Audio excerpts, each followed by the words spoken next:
The story is best experienced with headphones. The audio may include loud sounds and creepy moments. Viewer discretion is advised. If you are ready, grab a cup of tea or a warm drink, kick back, relax, pick up your art supplies, and immerse yourself in the world of Croatian folklore.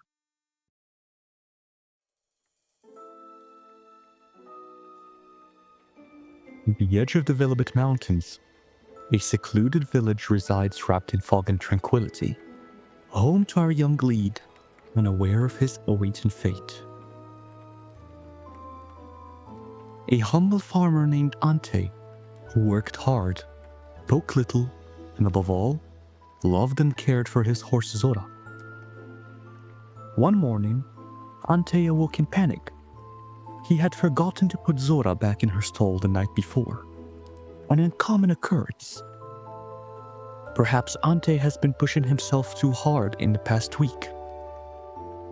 He promptly rushed outside and was met with relief, having found his horse unharmed. But something felt odd. Zora's long, black mane was intricately braided, each braid beautifully adorned with lavender flowers. Its soft scent almost pungent in the fresh morning air. Lavender is well known for being a flower of grace and serenity, commonly used by the village's folks. It calms the restless mind, or so they say. Ante oddly remembered once, hearing that its name originates from Old Latin, meaning gouache. Quite a funny coincidence, since he was meant to give Zora a good walk today. He couldn't help but feel like someone was poking at her dirty mane. The braids were impossibly intricate and delicate. Ante stared, wondering who could pull such a prank on him. He couldn't help but feel unsettled, as he could not understand why any sane person would decide to braid his horse's mane in such a sophisticated way. In the middle of the night, no less. He had decided to ask around the village. No one confessed. The village did not host many people, and most of them are farmers who, similarly to Ante, spend the entire night working on their farms, and it was harvesting season, leaving them with even less time and strength to spend the night braiding a horse's mane, of all things. His little journey led him eventually into the house of old Baba Mara. When Ante had reached her doorstep, he paused for a moment before knocking. For a moment, the whole situation felt small, unimportant. What did it matter, really? He sighed. Zora was unharmed, and there was still a mountain of work waiting on the farm before summer set in. Deep in thought, he turned around and started stepping away from the doorstep, about to go back to his house, tend to his farm. Is everything all right with you, young man? Asked a frail old woman, holding a watering can she was using to sprinkle the flowers in her garden. Ante flinched. He wasn't expecting her to be outside.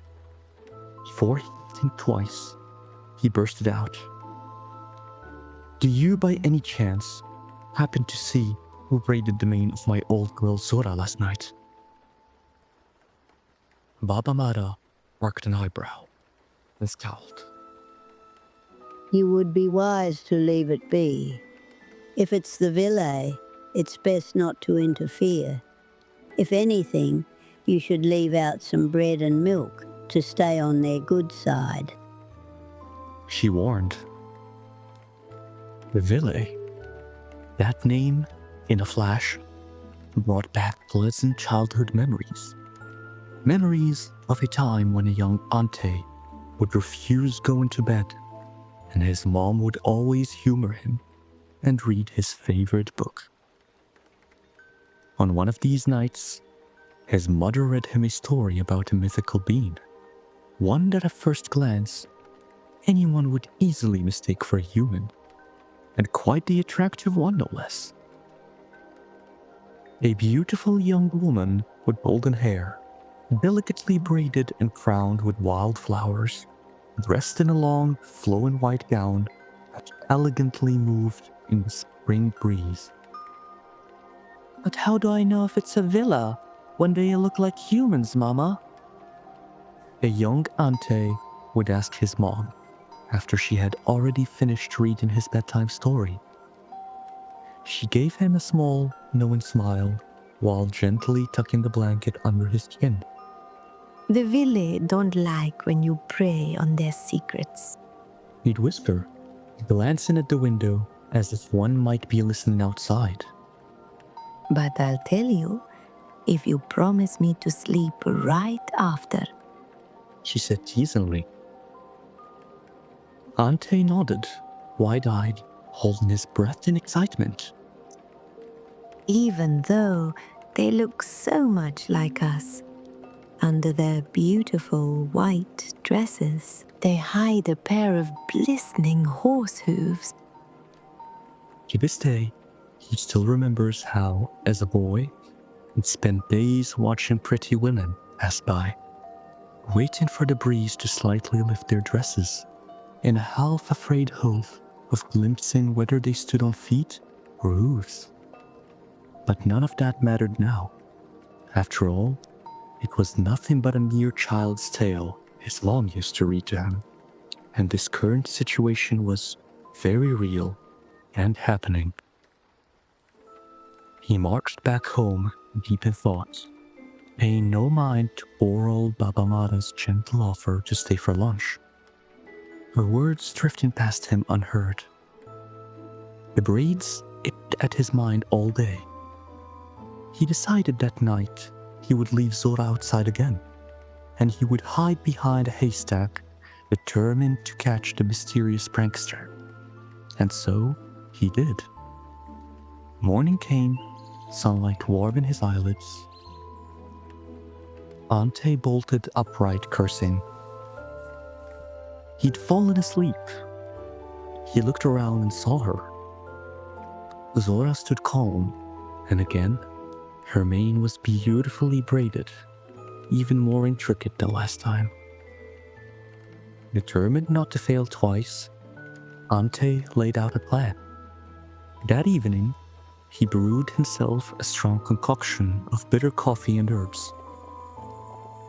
He bound small nettles around his wrists. Every time he nodded off, the sting would wake him right back up. And it worked. In the deepest hour of the night, under the pale light of the moon, Ante saw her. She walked elegantly through the meadow barefoot, tall and otherworldly, with long golden hair intricately braided, and a long white dress that brushed the grass while she walked. She had no wings, yet she moved like she was weightless, as if the wind itself guided her steps. She reached Zora and gently caressed her while whispering something that Ante was unable to hear. Then, as she bent down to begin braiding Zora's mane, he saw it. The hem of her dress lifted just enough to reveal a pair of horse-like hooves, pale and glinting beneath the moonlight. A villa. Ante held his breath in awe. As she finished braiding Zora's mane, she gently caressed her one last time before prancing towards the forest. Ante followed curiously. Before he had realized, she led him deep into the woods,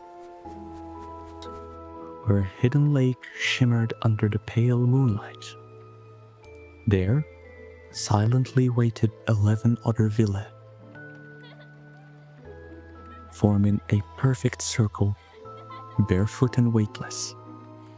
They began to dance on the water's edge, spinning and laughing, hair floating, feet barely tucked in the ground. Ante stood there, mesmerized, but dared not to step closer. He knew the tales. Men who joined the Villa in a dance were never the same, if they returned at all. He found his way home before dawn, silent and wide-eyed, and never told a soul what he had seen that night. But from that day on, Ante never forgot to stall Zora again. And sometimes, when the night was clear and the flowers in bloom, he would leave out a bowl of milk and bread under the old birch tree, just in case the Villa returned. And once, just once, he found a single braid in his own hair when he woke.